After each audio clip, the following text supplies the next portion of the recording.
Okay, good afternoon, everybody. I'd like to thank the grace of the virtues of the masters and the compassion and mercy of the grand predecessors, senior transmitters, lecturers, temple masters, and everyone for giving me this opportunity today to learn, to discuss, talk about chapter 80 of the Tao Te Ching. Okay, chapter 80. All right, so we are in the penultimate chapter, or second to the last chapter of the Tao Te Ching. And it's a very important chapter. Okay, it's this and the last chapter too. But so it's like the chapter 80 and 81 are like the two concluding chapters of the classic. Okay, 80 is mainly the conclude. Well, 80, 81, they both play a role in concluding the virtue portion, right? The virtue half of the classic. It's the way and the virtue, right? The Tao and the De, right? Okay, so it's the virtue portion. All right, so this is an important chapter, okay, for that reason. All right. Now the title of this chapter, this is a moderately long chapter, okay. It's not a short chapter, it's above average. Okay. The title is an interesting title of this chapter. It's not move around or not migrate. Okay, do not migrate or do not move around, or small kingdom. And there's a hidden meaning behind this, okay, behind these. All right, so it's divided. It has 14 phrases. So this is only part one. Today's part one. Next week is part two. So of this chapter. So today we'll only cover the first seven phrases. Okay, they are 14 divided into 4 sections. Okay, and basically it's 2 halves. Okay, so the first half is the first 7 phrases, the first 2 sections. Okay, so the first section is basically talking about an ideal land. Okay, so from the very first phrase, okay, if you understand what this means, then you understand the whole chapter, and especially you will understand the last 2 sentences, the last 2 phrases, how they make sense. Okay, all right, so basically the first section, all right, is talking about an ideal land, ideal place of the Tao. Okay, and it's saying, let me just read this to you, since it's small kingdom, few people. Let them have many weapons or tools, but do not make use of them. Let the people regard seriously death and not migrate far away. Okay, so that's first section, and it's basically talking about ideal land or place of the Tao, where it's a small country or small place with very few people, with lots of weapons or tools, but they don't use them. And these people have a healthy and serious regard for life and death. That is, that they cherish and value, matters of life and death, but they don't have to leave this place, leave this land or place. Okay, they don't have to migrate. They don't have to move away from this land or place. All right. Okay, so what does that mean? We'll talk about that. And then the second section, it's although they have boats and chariots or carriages, they have no need to take them, or to ride them, to take them. And although they have armors and weapons, they have no need to display them. Okay, so this section 2, the main theme of the section is basically, it's the land. Remember this from section 1, this ideal land or place of the Tao. That is the ideal utopia. Okay, it's a utopia. That is a land where peace prevails because people are well armed. Right, that's the phrases 4 and 5. Okay, phrases 5, 6, and 7. Okay, all right. Okay, and there's no need to display them, to display arms. Okay, now I have it colored in red, blue and red for a reason, because phrase 2 connects with or links with phrases 6 and 7. Okay, and phrases 3 in section 1 connects with phrases 4 and 5. Okay, all right, so that's the first half. Okay, then the second half is okay, these 2 sections, and basically just a brief overview. This section 3, the main theme is about contentment, that contentment prevails in this ideal land, okay, from section 1, okay? I don't want to go into too much detail, but let's just do a general read through, because then next week we'll deal with this more in depth, okay? So let the people return to tying knots and using them. What's tying knots? Okay, there's a hidden meaning behind that. Savor their food, admire their clothes, content in their homes, happy in their customs. They all have, this is kind of obvious. I mean, why do we need a philosopher of Lao Tzu's stature to talk about, people enjoying their food, admiring their clothes, et cetera, et cetera. Okay, I mean, there's higher level meaning behind that. Okay, and then last section, section 4, which is the synthesis or the conclusion. It's neighboring kingdoms see one another, hear the sounds of roosters and dogs from one another. People until old age and death do not go back and forth to one another. Okay, so this is a very important section 2. It's the conclusion. It's the theme. The theme is basically saying how the way the kingdom or this ideal land, people interact with each other. Okay, and it has its meaning. I mean, I won't get to it in today's class. Next week, a lot of translations got this last line, this last phrase wrong. Okay, all right, they misinterpreted. All right, and because they don't understand this first section. Okay, they don't understand this. All right. Okay, so that's it. Okay, so that's the overview. So, but it's very cryptic, right? What's small kingdom or not migrate mean? Okay, so let's go dive into the outline, and we'll know a little bit more about it. Okay, all right. Okay, so here's the outline: small kingdom or country, few people. Let them have many weapons or tools, but do not make use of them. There's some disagreement among the commentators and translators about how you translate this. Okay, I mean, this term, which we will get to later on, is has different meanings. Okay, so anyway, tools is more general. You can say tools, instruments, devices. Okay, implements. Weapons is it could be a little bit more specific. Okay, anyway, all right. But let's talk about this first phrase: small kingdom or small country, few people. All right. Well, what does that mean? All right. Okay. So the basic meaning is that this ideal place or kingdom, country, is not overcrowded and do not have too many people. Okay. I mean, but the question is, why do you call an ideal place? Or why would Lao Tzu call an ideal? I mean, call a place that's not overcrowded and do not, that's kind of small, right? Small and not overcrowded is ideal. Okay, we'll get there. Okay, another meaning is because in a small country with few people, I mean, this is the more superficial, obvious, one answer. One reason is because in a small country, few people, it is easier to get to know most of everyone, right? I mean, it's small, right? Small country, right?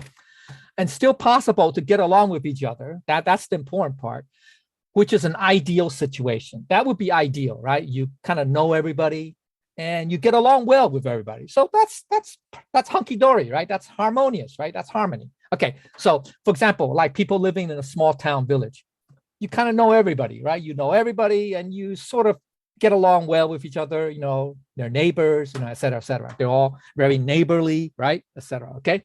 Well, actually this phrase, this 4 first words is a metaphor for a land where peace and security prevails. So that's what makes it ideal, okay? So that's what I'm saying, okay?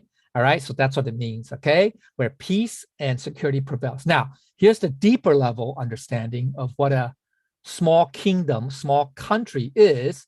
It's because, remember in previous chapter 61, we talked about 61 is the title of the chapter is to be low. I mean, well, you see right here, to be low or dwell below. Okay, verse 8 or phrase 8, phrase 8. That's a small country is lower than a large country. That's a metaphor for being humble. Get it? Okay, because the small country is smaller than the big country, right? I mean, so in chapter 61, they're talking about countries, okay? But actually it's talking about people too. But anyway, okay? All right. So just small kingdom, small country represents, it's a metaphor for being humble, okay? Being in the lower position. That's the humble position, right? Like water, okay? All right. Now, there's another understanding of what this means, 寡民, okay? That's literally, right? It means few people, okay? Very few people, okay? Very few people. That's a metaphor for living a humble life, a life of simplicity, an unassuming life, okay? And where do you get that? Well, you get that from two places, okay? From two places. First one is in chapter 39, okay? Attain oneness. Thus the rulers call themselves alone, bereft, unworthy. Okay. Now, in chapter 39, this word, 寡, okay, which means few, it's translated as bereft. Okay, bereft. Because that means, okay, because the word 寡 could also mean what? Widowed. Get it? Widowed means, you know, you're single. You're no longer, you know, you no longer have a spouse. Okay, so that's why so it's translated as in chapter 39 as bereft. You know, you're mourning the loss of your spouse. Okay, that's hard. But remember the deeper meaning, okay, the deeper meaning in chapter 39 is that the rulers using these three terms, alone, bereft, and unworthy, is to showcase, that's in Chinese right here, is to showcase that they're humble. Okay, that's what it means. All right. Okay. Now, also in chapter 42, same thing. Okay, it's the same thing. All right, same thing. But people just say, look, okay, all right, and that's what the rulers are called. Okay, so to say, so that's what 寡民in here. This case does not mean lonely people or widowed people. It means people who are humble, who live a humble and simple life, a life of simplicity. All right. Okay, so that's very important. All right.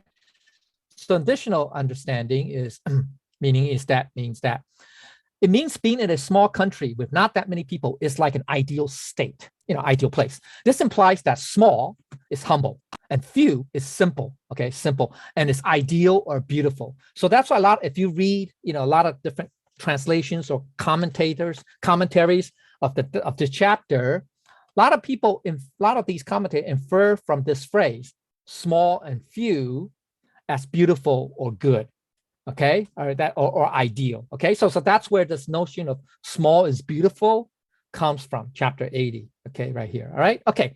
Now here's another further understanding is, so why is small, that's humble, and few, that's simple, considered ideal? All right, so now let's look at chapter 63 at the kingdom level. Okay, kingdom level. See, yeah, okay. Chapter 63. Okay, yes. Kingdom level, all great and difficult tasks are achieved through the smallest and simple tasks. So it is easier to start with a small country and few people, right? Remember, okay, so here, okay, achieve large tasks through the small tasks. The difficult tasks of the world must be handled through a simple task. The large tasks of the world must be handled through a small task. That's from chapter 63, okay, without difficulty. Also, those of ancient times who were adept at the Tao use it not to make people brighter, but to keep them simple, right? And the difficulty of governing people is due to their excessive cleverness. That's the first 5 phrases of chapter 65, all right? All right, so that's why small, there's a reason why small and simple is ideal. And these are the previous chapters that talked about it, okay? Now, the personal level, now, so that's at the kingdom, you say governance level, kingdom level, all right, okay? But at the personal level, okay, it's more ideal to keep one's life simple and humble, and be humble, have humility. Remember, like the virtue of water, right?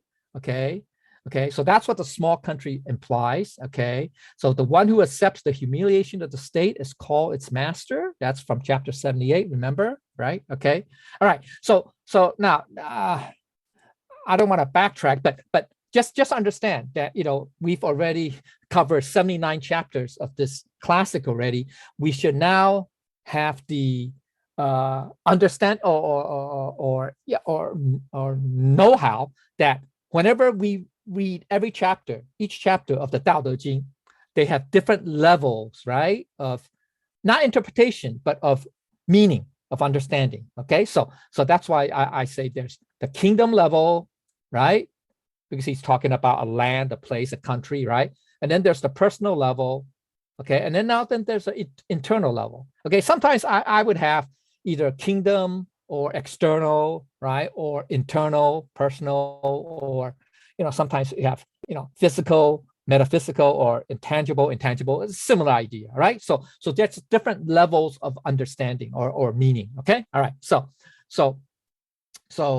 at the internal level, it is better to be humble, that's being a small country, and to have a simple mind, neither cleverness nor arrogance. That's the few people. That's what it means, right? That's the simple mind, all right? In order to have a harmonious life and a beautiful and tranquil mind. So in this very first phrase 1, this is what all implies, right? That so the key understanding of this chapter is if you understand this, if you understand what this means, then it makes sense. I mean, then the whole chapter makes sense, and especially at the last phrase. All right. Okay. So they would tie together. Okay. So just now remember what Lao Tzu meant. Yes.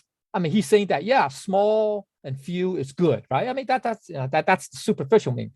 But what Lao Tzu is saying is that this is a metaphor for an ideal place, an ideal land, and then that ideal place, ideal land applies not just in the tangible sense, but also in the intangible sense, which we will get to later. All right. Okay. All right. So that's the point. Okay. Now let's go to the second half of the phrase, the second half of this line rather, is that let the people have many weapons, but do not make use of them. All right. Okay. Now here, this term here. Let's see. Where are we here? Just these two words. Okay. These two words. All right. It's pronounced si, literally 10. This is the ancient way of using writing on their checks or whatever, the number 10. Okay. And this is the ancient way of using of representing 100 or hundreds. Okay. Okay. When they use this term to, they use these characters, let's say in writing checks or stuff like that. Okay. So that's the number system. Okay. So the combination, the two words literally means tens and hundreds. Okay, or many or numerous, etc. Now, sometimes it's used to refer to the number of soldiers or troops. Okay, so sometimes, all right, okay. Now, this is another term that some people, some translators, I don't know, they stumble over. They don't agree. Okay, I mean the dictionary meaning is it's a device, implement, instrument, tool, utensil, vessel. Okay, that's a noun. It also means capacity, talent. Now, in this context, I translate it as weapons. Okay, a lot of commentators do, especially mainly the ancient commentators. The more modern commentators translate this term, this character, as either device, implement, tools, etc. All right. Okay, not as weapons. All right. Okay. So now we'll get to see why just a little bit later. Okay. Let's just what's the basic meaning? Okay, there's a first interpretation. That's people have many tools. Yeah, that's instrument. That's one. That's the modern interpretation of this word. Okay, qi. All right, that's what it means. Okay, but we don't use them. Okay, okay. So what does that mean? It means that on the general case, it's generic. It's more general. This means that people living the simple, humble life. Remember, that's the first phrase, right? Small country, few people. People living the simple, humble life, right? That does not, or a place, a country that, that the people live simple, humble lives, etc. Okay, does not require the use of many tools. Many tools are available to the people, but their lives are very simple and humble, so that they don't need to use these simple. So that's one interpretation of this line. Okay, and a lot of the modern commentators will interpret it this way. Okay, all right. So I mean, it's not totally wrong. I mean, it has its reason. Okay. All right. So, all right. Now, then there's a second interpretation of the same line, the second phrase.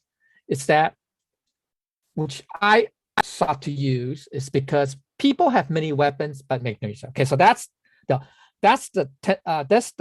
is the standard interpretation used by many of the older commentaries. I mean, the people from the past, say several hundred years ago, etc. They use this. Okay, they favor this interpretation, and it's more specific, right? Because talk about weapons now, right, as opposed to instruments, right? Okay, or devices or tools. And you can say that weapon is a special tool for war, right? For killing. Okay, so that's all right. Now the specific meaning, I mean, of the second interpretation is that people are living in harmony and peace. That's the first phrase, right? The small country, few people. That's an ideal place, right? Ideal land where there's peace, harmony, tranquility, and safety, right? And security, right? So there's no need to use the many weapons that are available to the people. Okay, so that's the other meaning. Okay, that's the second. So I just want to introduce to you, okay, these two type of meanings, because if you guys pick up a translation, you could have one of these two. All right. So now here's the deeper understanding. All right. Okay. All right. Okay. All right. So which interpretation is more accurate or better? Better than the other. Okay. Well, at the generic level, the first interpretation as tools, is more general. Now, it also can be a metaphor for the dualistic four strategies of, remember this? Remember these four strategies? Came from previous chapter, it's a while ago. It's I don't want to read through them. You guys can read it, right? It talks about basically the swings or the extremes, going from one extreme to the other extreme. Okay, so to shrink, you must first expand. To weaken, you must first strengthen. To discard, you must first promote.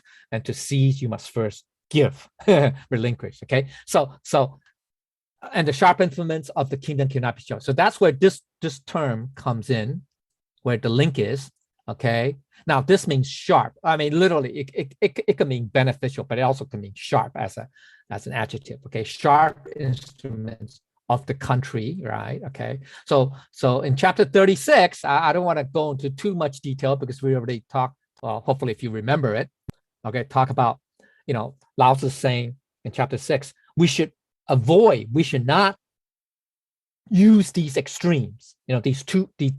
These four strategies or four methods or whatever, four types, four categories of extremes. Okay, because if we do that, then that means the country will fall apart or it'll be less than ideal. All right, so that's one interpretation that's based on the generic. Now this broader interpretation of qi as tools or implement does flow and connect to the third section of this chapter, dealing with the life of simplicity. Yeah, you can say, people don't need to use that many tools and because they live such a simple life. There's no need to use these type of tools, right? Okay, all right, okay.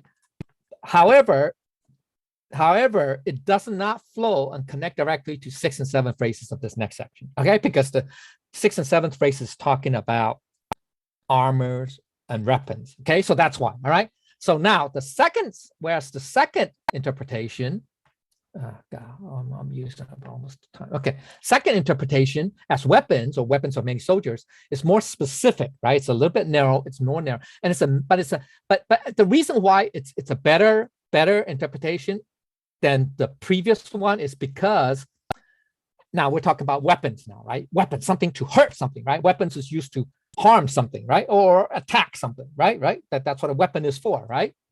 Okay, so the weapons then become a metaphor for verbal and mental weapons, such as, you accuse people, you blame people, you complain about something, you condemn something, you criticize something, you scold, you contrive, you calculate, you scheme, etc. All those, both verbal and mental, right?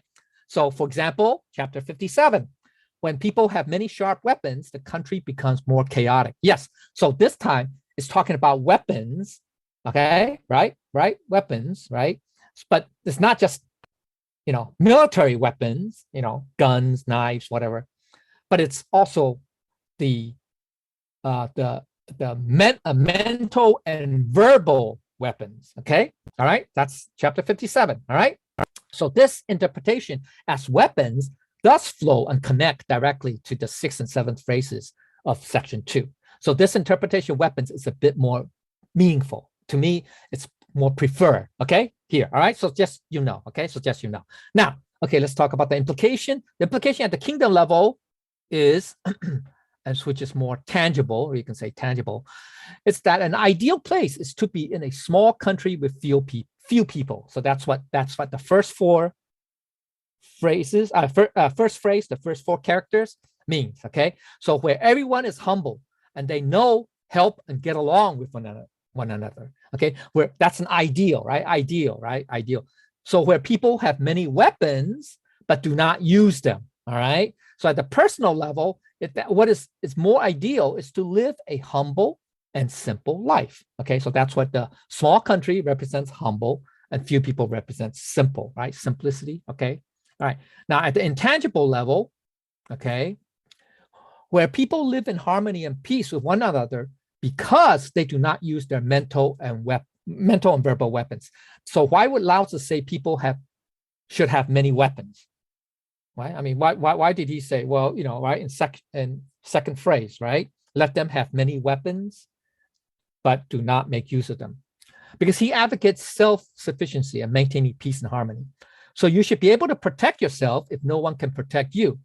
Now this is in accordance to the Tao, okay, which is having the ability to protect yourself without having to use. The key is you should have the ability to protect yourself, but you don't have to necessarily use physical or non-physical weapons. All right. Okay. So that's the key. All right. All right. So, okay. And previous chapters talked about that, right? I think chapter 60, chapter, was it chapter, no, chapter 40. I want to say chapter 40, not 40, chapter, the one about, chapter, it's about, you don't want to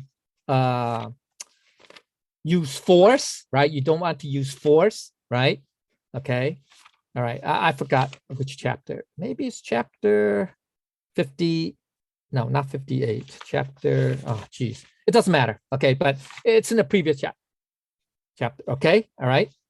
Okay. So anyway, so that's the whole idea. Okay. Now, on the tangible level, okay. All right, tangible level, people do not need to use their weapons because they live in peace and harmony with each other, like in a small country where people are few, where they know everyone and get along with one another, where that peace is also the logical result of their possession of weapons. Now, there is a tangible example of that in the modern world, okay, in today's world. For example, in Switzerland, right, all adults own military issue rifles. Okay, all right, okay, those automatic weapons or whatever. Okay, yet they still live in peace and harmony with each other. Now, okay, now Switzerland, right? We all know that Switzerland, despite this gun culture, it's able to maintain its neutrality. They have not fought a war since the Middle Ages. Okay, Switzerland. Okay, I mean, it's small. It's a small country, right? It's small. That's why small country, few people, and the population of Switzerland is roughly 8.5 million people. Roughly. That's no more than what, New York City, or I guess New York City is like 8 million people, right? A something, right? The tri-state area is probably 10, 12 million or more. Okay, so the New York State or New York City probably has a roughly equal to, if not greater population, more people than Switzerland. All right. So Switzerland geographically is a small place too. It's small geographically, right? It's in the Alps, surrounded by the Alps. Okay. So they do have a gun culture. Okay. It's all adults, male adults. The government issues them a rifle, a military rifle, automatic weapon, for them to keep at their homes. You know that? Okay, but they have to lock away. The laws are very strict. They have to be locked away in a secure gun storage cabinet or whatever, and also the ammunition has to be kept separate. from the gun. Okay, so from the rifle. All right, and yet, unlike this country, the U.S., where almost, well, I know every year, at least every year, there's a mass shooting, involving military-style rifles or pistols. You can say, most likely rifles, right? Just what's that? Is it last month, two months ago? Last month in Texas, Uvalde. Is it Uvalde or Uvalde? Right? What's that? 14 people got killed, right? 14. I think what 12 or 13 of them are kids at an elementary school, and they were killed by what? Not by swords or knives or whatever, but by automatic weapon. Okay, I think AR-15, whatever. It's an assault rifle or whatever. Okay, so the U.S. has a gun culture. We have a gun culture. All right, we have more guns, more rifles and guns in the entire United States than the whole population. You know that? Yeah, the population is roughly 330 million. Roughly, we have like 400 plus million rifles and guns. All right, so we do have a very strong gun culture, and a lot of it is also cultural and historical. Okay, the Wild Wild West, Manifest Destiny, pushing, grabbing the land, west of the Mississippi, the land grabs, moving the Native Americans into reservations, whatever. Okay, cowboys and Indians, good guys and bad guys. The gun plays a key central role in all of that. Okay, all right. So America has a long history, basically since its founding. Okay, of a strong gun culture, very strong, very strong. It's like embedded in their DNA. Okay, and there's no way you can get rid of that. There's no way. It's impossible. Okay, all right. So we can't. So this debate that we hear every time after some mass shooting, and it's going to happen. It's been happening for the last, I don't know, 20, 30, 40 years, whatever. All right. Okay. There's always a mass shooting, oftentimes involving children or, people, of the more disadvantaged social class or whatever. Okay. All right. Okay. A lot of times minorities, etc. Okay. All right. And we always have a mass shooting. Okay. And whenever there's a mass shooting, we have this debate between the left and the right. Okay. The left says, let's get rid of guns, ban guns, ban assault rifles. That's unrealistic. That's very unrealistic, because that's apparently they don't understand America has such a embedded gun culture in their DNA. It's next to impossible to get rid of all guns. It's impossible. Then you have the other extreme, the opposite extreme, the NRA backed, usually the NRA, their proposition is everybody should have more guns. Because look, they could say, hey, look, this is what Lao Tzu said. Lao Tzu is saying that, hey, a lot of people should have more weapons. More people have more, we should have more weapons. Hey, isn't that what Lao Tzu said? Right? That, then we should have more guns. That would make people safe. See, they're putting the cart before the horse. And that's the problem. Lao Tzu is not saying that, you achieve peace or security, or safety or whatever through weapons, through war. That's the opposite of, right? If you read the previous chapters, right? That's Lao Tzu never advocate that. See, so that's like they're putting the cart before the horse or whatever. They're inverted. That's the inverted reasoning on the right, on the far right, on the extreme right, who advocate that everybody should own more guns because that makes for a safer society. Okay, so that's extreme. So those two sides are both wrong. All right, so that's what I want. Okay, will make sense. All right, okay. So I don't want to go into that. We could talk about this forever, but anyway. All right. So all right. Partly also, in the mass media, in the popular culture, the gun, it's like it's central. It's idolized. Idolized, yeah, because just look at all these movies, all these TV shows, movies, games. It's using guns to kill zombies or whatever, kill the bad guys or whatever. It just very makes it more appealing, sexy, oh yeah, you're being a hero, blah, blah, blah. Okay, so that also plays into a part into the American gun culture. And so our American gun culture is really screwed up. Okay, it's really messed up. It's totally different from the gun culture of Switzerland. They have no mass shooting. As a matter of fact, killing with gun in Switzerland is almost unheard of. I think they only have one in the last, I don't know, 10, 20 years or something like that. Okay, so it's totally different. And yet, they also own a lot of guns too, Switzerland. All right. So I mean, there are different reasons. I mean, some sociologists say, oh, because Switzerland's a small country, few people, the people are scattered, isolated. They don't live in these busy mass metropolitan areas like New York City, Chicago, LA, et cetera, et cetera. And they don't have ghettos, and the people population are more ethnically or religiously, they're more homogeneous, not as diverse as the US. There's a lot of reasons, a lot of social, economic, psychological, whatever reasons. Okay, whatever. Okay, but the point is, the Swiss gun culture apparently is innocuous. It's okay. It's people have guns, rifles, military style rifles, and yet they don't kill each other. They don't slaughter each other. Whereas in the US, we have a lot of guns and we slaughter each other. I don't know. Okay. So something's not right. Okay. Anyway. All right. Okay. So, all right. So the key is that why are people living in harmony and peace in a small country? Because they don't use their mental and verbal weapons. Okay. That's the intangible level. At the personal level, it's more ideal to live a humble, that's a small country, and a simple life. That's a few people where our thoughts are not contentious with one another. Okay, in order to have a harmonious life and peaceful. All right. Okay. So now let's go to the third phrase of section 1. Let the people regard seriously death and not migrate fire. So this is a very important line too. All right. All right. Okay. Now, this word literally means to move about, to move around, to migrate. Okay. That's what it literally means. Okay. So that I translate as that, literally. Excuse me. But there's a deeper meaning, which we'll get to. All right.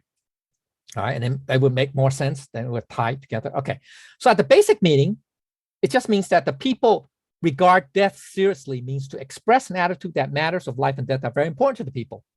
I would hope so, right? I mean, I would hope so, that there's no need for people to move around to avoid death. Okay, so that's the very superficial meaning.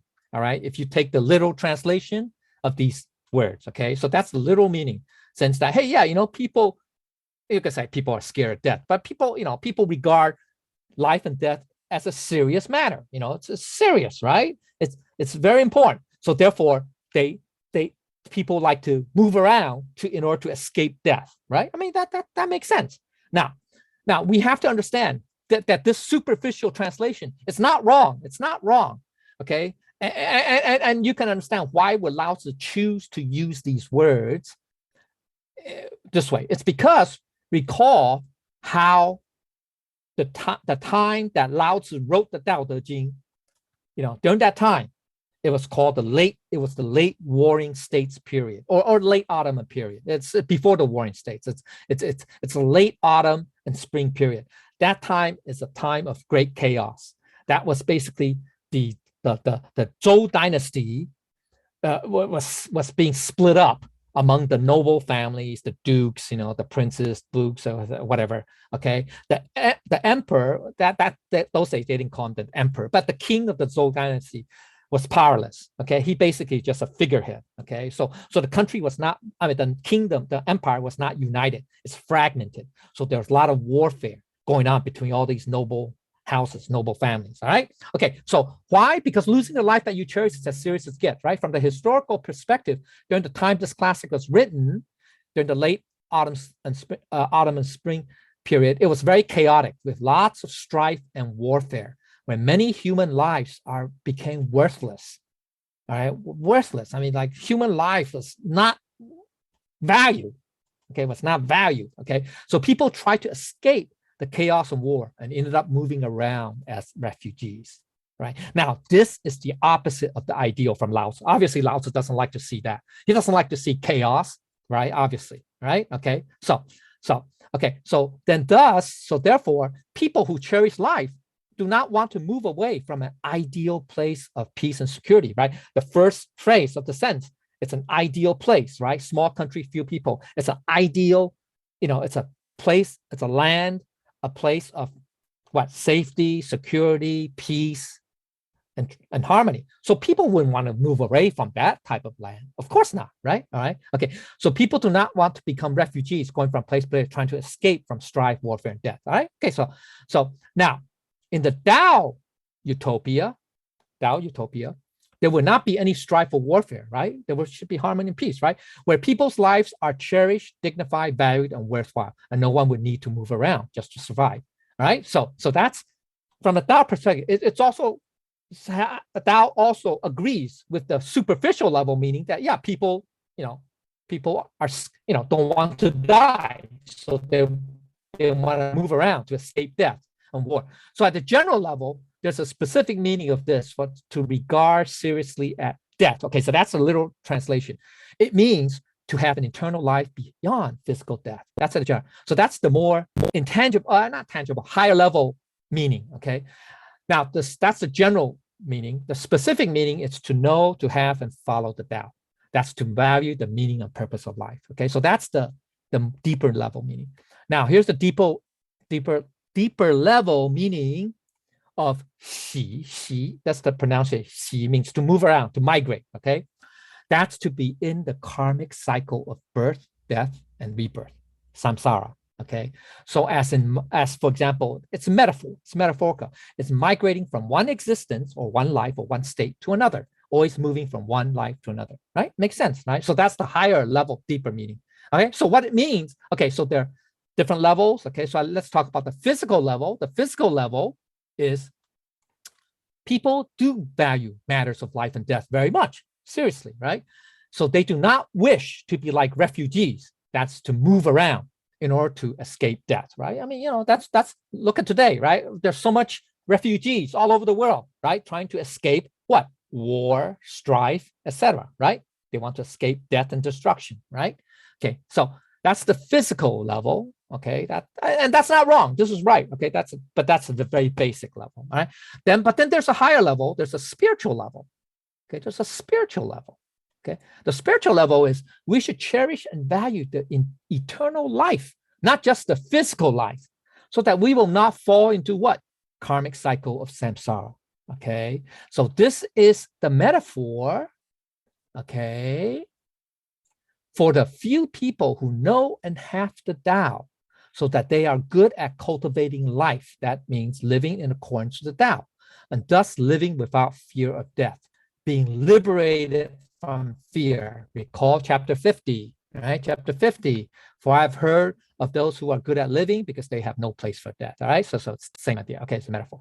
So the key is this: there is the physical level understanding of this third phrase, which is okay, that people regard death seriously and then they don't have to migrate or move around far away. Okay, so the physical level is that the Tao ideal is that human lives are cherished, valued, and worthwhile. That's the serious regard that. So people will not become refugees and migrate away. Okay, so that's the physical level.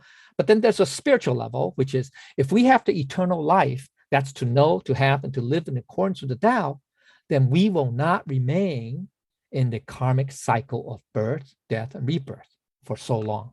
Make sense, right? Okay, so there's that meaning. All right. Okay, and so when I go to section 2, I have still have like 15 minutes left. Okay, so although they have boats and chariots or carriages, okay, I mean some versions use this word, yu, okay, it means chariot or carriage, or some use this. It's the same meaning. 车 means car, literally means car, okay, but it could also means chariot too. All right. Okay, so it's the same, different words, but same meaning. Okay, so they have no need to take them, times to ride them, to take them. Although they have armors and weapons, they have no need to display them. All right. So okay. So let's see. Let's talk about basic meaning. The first line. So that's this. That's this. Okay. That's this. All right. That's this. All right. First line. Okay. All right. Basic meaning of the first line is that although people do have boats and chariots in this small country, right? In this small country, they can use them for daily transportation, work, or entertainment. But since the small country is peaceful and safe, there's no need for people to use their boats and carriages to escape strife and death. Make sense? Now, here's the ideal level is that since the Tao utopia is not threatened by invaders, the people have no need to use their boats and carriages to escape, right? Makes sense, okay? So generally, what the general meaning is that boats and carriages or chariots are metaphors also, okay, for the material, physical attractions or distractions, either tangible or intangible, that people pursue, okay? So that's the deeper level understanding of boats and chariots or carriages. So although there are material attractions or distractions available in the small country, people have no need to pursue the material or physical attractions. And I didn't write it down here, but why? Why is that? Why do they have no need? Okay, because yeah, peace and there's no need to escape, right? Because they're peaceful. Also, it's because they live a very simple and humble life. So they don't want to pursue all these material attractions, all right? Because they live a simple life, a life of simplicity. What they have is enough. They don't need to pursue more, okay? Or have more distractions. Okay, all right, okay. Now the specific level is boats and chariots and carriages are metaphors for the desires for fame, fortune, and power, right? Although there's fame, fortune, and power available in the small country, the people have no desire to pursue fame, fortune, and power because they're happy and satisfied. They're living in they're content in their life of simplicity and humility. Get it? Okay, so that's right. All right. So this is also talked about in chapter 62, right? Chapter 62, right? There's the offering of jade that proceeds before us. It better not be seen down. Offering of jade. Jade represents what? Wealth. 4 horses represents power and status or fame. Okay, so all right, chapter 62. All right, we talked about that. All right, so there's a deeper understanding too at the internal level, which is there are neither thoughts or desires of pursuing the material and physical attractions or distractions, okay, nor thoughts of pursuing fame, fortune, or power in the Tao-centric mind. And so therefore, this is I say internal or intangible is because the ideal land, remember, right? In very first phrase of section 1, right?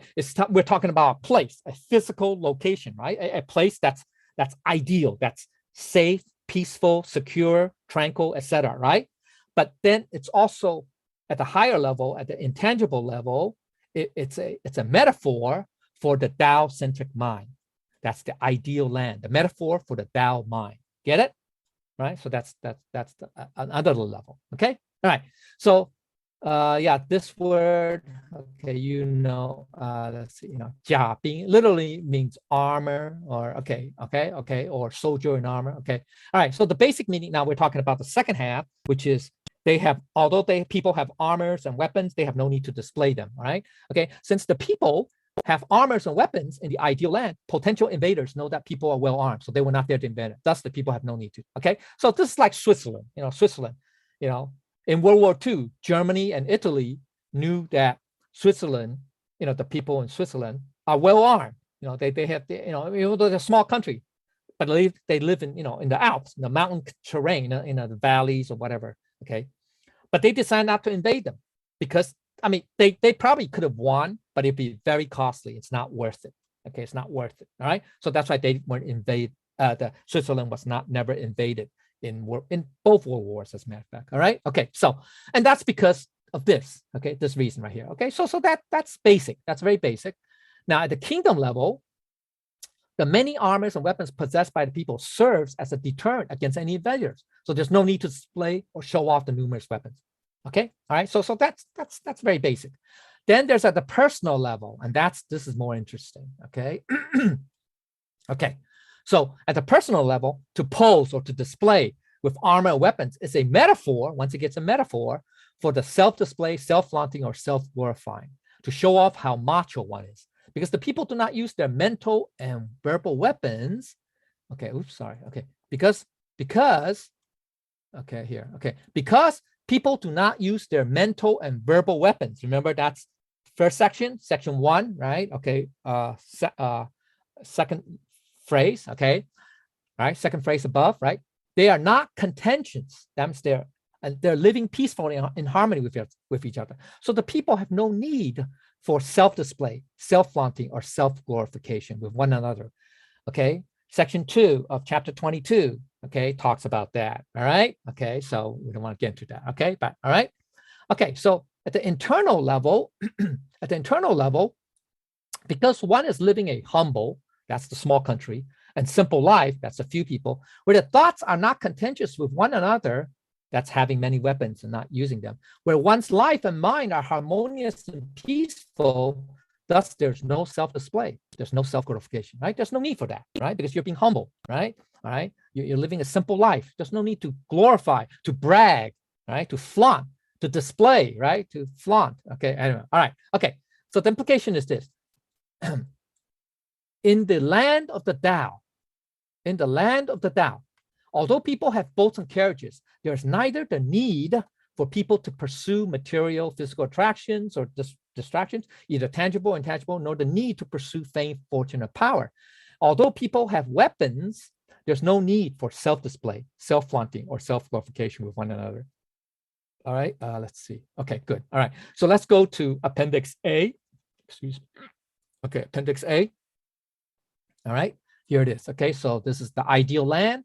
That's the summary of sections 1 and 2, the first 7 phrases. All right, so here's the text. Column B is the text. Okay, column B is the text. Okay, so there's 1, 2, 3, 4, 5, 6, 7 phrases. I use 5 lines, okay, because the last 2 lines have 4 phrases. All right, okay, all right. So then there are different levels of interpreting or understanding this text. And that's the first level is the kingdom level, right? So small kingdom, few people. Small kingdom represents humility, few people represents simplicity, all right? Let them have many weapons and tools, but that's because people have many weapons, there's peace, so there's no need to use them, okay? The kingdom that, and then the second one is, okay, let's do this here, okay? The kingdom that is peaceful and secure will not have people move far away, right? If you're in a safe and secure kingdom, people will not move around. So although the boats, they have boats and chariots, in the land of peace, that people have no need to use the boat to escape strife, right? Now, to remember, this is the kingdom level, okay? This is the kingdom level, the physical, the tangible level. Then, although they have weapons, right, there's no need to display them because the weapons serve as a deterrent, so there's no need to display. Okay, so that's the very basic level, understand? But then there's the higher level, the tangible level is that, oops, hold on right here. Let's do this. Okay, for the small kingdom, few people, at the tangible level, it just means living a life of humility and simplicity. Okay, then at the intangible level, it's our mind has humility and simplicity. All right, not cleverness, but not arrogance, not cleverness. Okay, just a simple. When I say simple mind, doesn't mean stupid. It just means very plain, right? I think chapter 22 is it, or trying to about simplicity and plainness. Okay, we also talk about that. All right, okay. Anyway, all right, okay, and also the result of the small kingdom, few places, which that's from all these different levels, it's that you have an ideal land of harmony, peace, security, and tranquility. Now, the ideal land could be physical and could be tangible and intangible. All right. So that's one is your mind, the other one is the place, the kingdom. All right. So that's what it means. Okay. So now let's do this. Oops. Let's do this. Okay. So having many weapons but don't use them at the tangible level means people live in harmony and peace because they do not use their mental and verbal weapons. Then at the intangible level, because their minds are tranquil.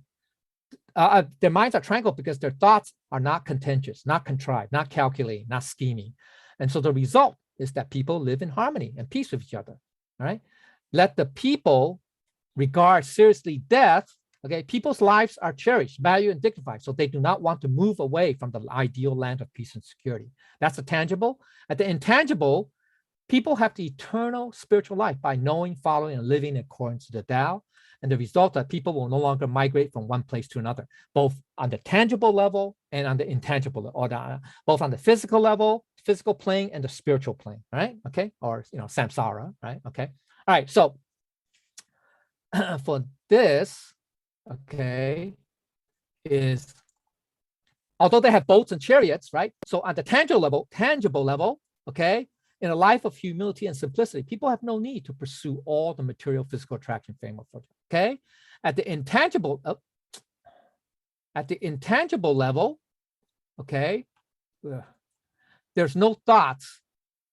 Okay, there are no thoughts or desires of pursuing these attractions. Okay, these physical material attractions, and so the result is that there's no contention, no greed, no striving, no competition, no greed, no rage. All right. Okay, that's the result. All right. Now that could be external and internal. Right. Okay. So then, although they have arms, okay, they have arms, they have weapons, but they don't display them. It's because there's no self-display, self-flaunting, or self-glorification, because people do not use their mental and verbal weapons. Okay. All right. And then at the intangible level, there's no egocentric, boastful, or self-centered mind. And the result is what? Because people do not contend, no one can contend with them, right? Both on the physical or tangible level and intangible level. Okay, so make sense now? Okay, so that's the summary of sections 1 and 2. Now let's go back to, let's get back to the outline. I think we're almost done. All right, we're almost done. So the key point is this: at the internal level,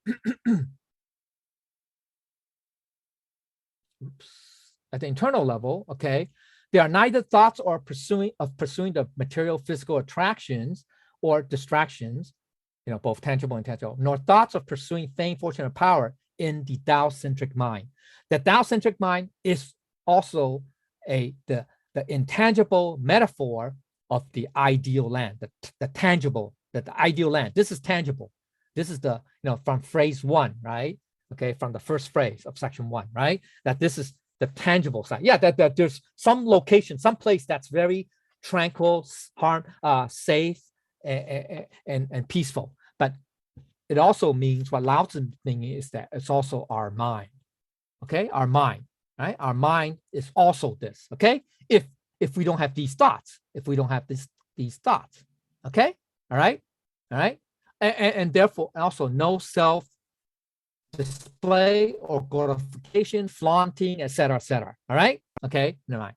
So okay, so I'm almost finished. All right, so for summary of the ideal world, let's go to part 1. Okay, just 3 points. Okay, here it is. So remember, we just finished section 1 and 2, the first 7 phrases. He's talking about, this chapter is talking about the ideal world. There's an ideal location world. Okay, so there's a physical place, right? So it's a physical, but it says in the ideal world, people are fully capable of defending themselves, but they do not need to. At the kingdom level, peace prevails and there's safety for all because people are well armed. Okay, like Switzerland, right? Okay, so there are many weapons. So that's a very basic level of understanding. But then a little bit more personal level, people do not use their mental and verbal weapons. So there is harmony and non-contention between people. That's at the, you know, you can say, you know, personal level, individual level, okay? Then at the internal level, the thoughts are non-contentious because with each other. So one's mind is at peace and their life is in harmony, right? Makes sense, right? So that's what an ideal world represents, okay? So it's both physical, personal, and intangible, all right? Now, so what can we do to move closer to this ideal world? Okay, well, number 1 is we don't have to hide our personal views. Okay, we don't. Okay, we shouldn't be ashamed. Okay, or be shy of our personal views. Okay, or our especially of the Tao. Okay, we don't have to be shy. Now, but we don't have. But the key is, we have to be moderate in how we express it. All right. Okay. Then we should also take meaningful actions to advance our ideals, our views. Okay, the ideals of the Tao. All right. Okay. What's the purpose of Tao, et cetera, et cetera. Okay. And lastly, as a reminder, we have to refute not to get involved be involved in contention, in conflicts or debates. That's very important. All right. Right. Remember chapter 78, right? Okay. All right. We don't talk about not debating, right? Don't get into debates. Chapter 79 into non-contention, right? All right, all the previous, okay, same idea, right? Same idea. Okay. All right, so we don't do that. All right, and I think that's, yeah. Okay, so 1 hour is up. Okay, so I'm gonna leave it here for now. All right, so this is chapter 80, the first half. Okay, first 7 phrases. All right, so we got 7 more to go in chapter 80, and then that'll be the conclusion. So I just as an advance warning is that the second half will probably be a little bit longer. I might take 75 minutes. All right. But it has a lot of good, important details, a lot of important, and it's more about living a life of contentment, a life of simplicity, right? And it's basically focused on our individual ideal life. What's an ideal life for the individual? So the first half is talking about the ideal world. So the second half is talking about the ideal life. Okay. All right. So it's a very important chapter, and then I'll do the wrap up conclusion. All right. So with that said, this concludes this first part 1 of chapter 80. If I said anything wrong or incorrect, I ask for the Buddha's and Lao Tzu's guidance and forgiveness and everybody's guidance. Okay. Thank you, everybody.